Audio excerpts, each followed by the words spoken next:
What made Lisa Simpson cool?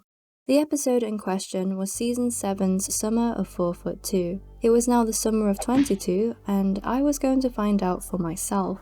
Was it simply the result of being herself in a town that wasn't Springfield? Or was it her iconic outfit that made all the difference? More specifically, the psychedelic top she picked up at TJ Zaymart in Little Pog Matasquamset Port. Since I'm not Lisa, I'll be knitting a t-shirt that's inspired by it, and considering that this will all be freehand, i.e. without a pattern, you can expect an abundance of creative liberty to be taken.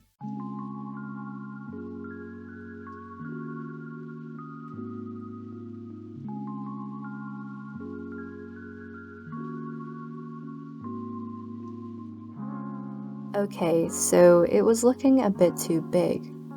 Nonetheless, as it tends to, knitting further pulled in the fabric and it was actually the perfect size. However, it was, yet again, twisted like the Mobius strip bagel of my nightmares. Pass a donut. I was convinced that the curse of the knitted t-shirt was soon becoming a real thing. Luckily, my second attempt was just fine because I spent an embarrassing amount of time quadruple checking it.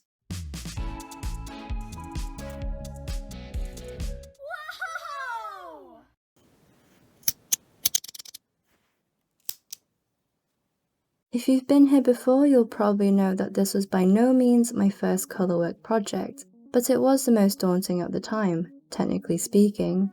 I had two options, and neither of them looked particularly enticing nor welcoming for that matter. The first that sprung to mind, because it was a foolproof option, was duplicate stitching. This would naturally require the whole shirt to be knit first, and that's a little problematic. Seeing as the top is made up of big wobbly sections of alternating colours, this would be, how shall I put it, a majorly uneconomical use of yarn.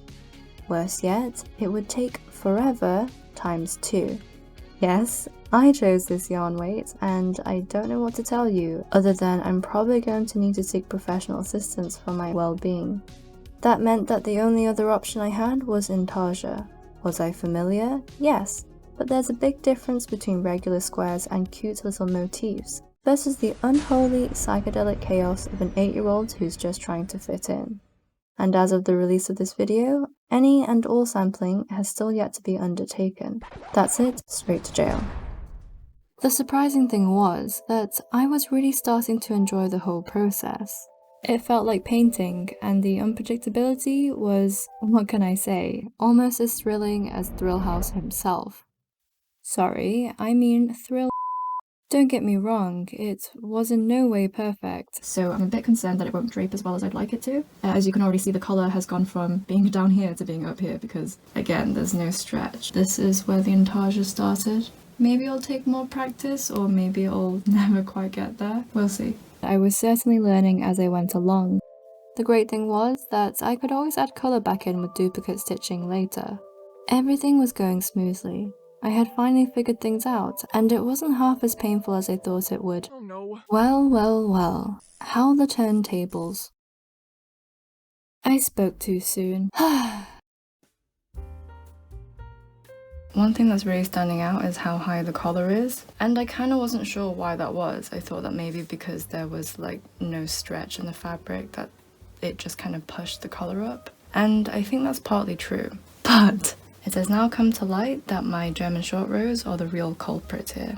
So before in my footage you could see that everything was lying pretty flat to the back, but now you can really see that it's basically incredibly puckered.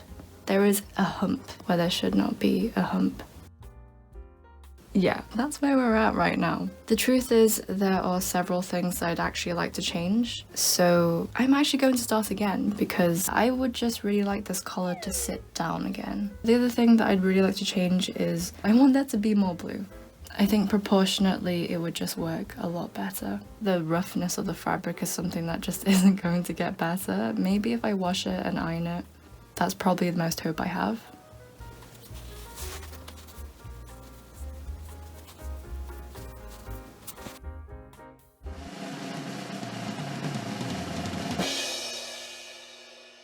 Things were relatively straightforward. One of the major changes was as I switched up the knit front and back increases to make one increases because honestly, in my opinion, they just made more sense. The previous increases were just one directional and the lack of symmetry was minorly disturbing. However, as always, the universe never ceases to enforce the sacred law of equilibrium, and although these new increases looked better and made more sense, they were also significantly fiddlier. But like, you know, whatever. Just to show you the before and after, this is the first attempt. It's okay. It's, you know. Here is the second one, and I'm so much happier with how it's turned out. You can see the neckline looks a lot more natural. This one is very boxy, and this one is much more smooth. Ironically, the inside of this collar is much neater because with the first one I had quite a few issues with the tension in the first round. I wanted to change that, so I ended up doing a looser cast on. This can totally be neatened up, so it's not really a problem, and besides, like, no one's really gonna see it, apart from you guys. And there had been another storm brewing in the distance, one that I had completely overlooked among the, let's say, more challenging aspects. I fudged the tension. Again. Not just a little. A lot. I had messed up so majorly that it made the current attempt almost completely redundant. Something had to be done. So clearly I still have a few tension problems, especially here. If I snip the floats on the center front, everything will kind of just loosen up. There was still a glimmer of hope that the awkward fit might have been due to the rigidity of the circular needle, or that blocking the finished garment would alleviate the worst of it, but if not, then threads were going to roll. Although I initially wanted to finish the garments before dealing with the tension issues at the top, I couldn't tell how big everything was, and I couldn't be sure when to move on to the body. As they say, you could cut the tension with a knife, and I had no choice left but to. Things gradually improved with each adjustment, but I think Jackson Pollock hid one of his works on the wrong side of my knit. The absolute gall. I then adjusted the tension and tied off the ends. I'm going to continue with the purple until I feel like the sleeves are big enough, and then I will thread off the sleeves and start knitting the body.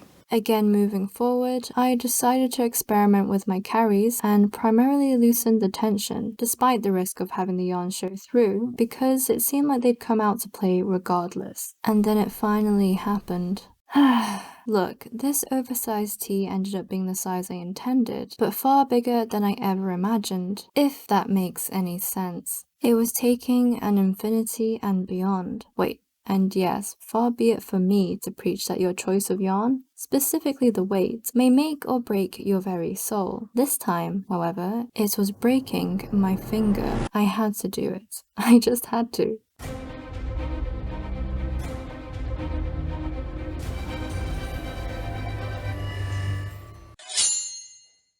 Weirdly enough, the switch to Continental ended up giving a neater finish. This was normally the other way round, but the overall looseness concealed the carries much better. To top even that, this method ended up being quicker, and my index finger and I were...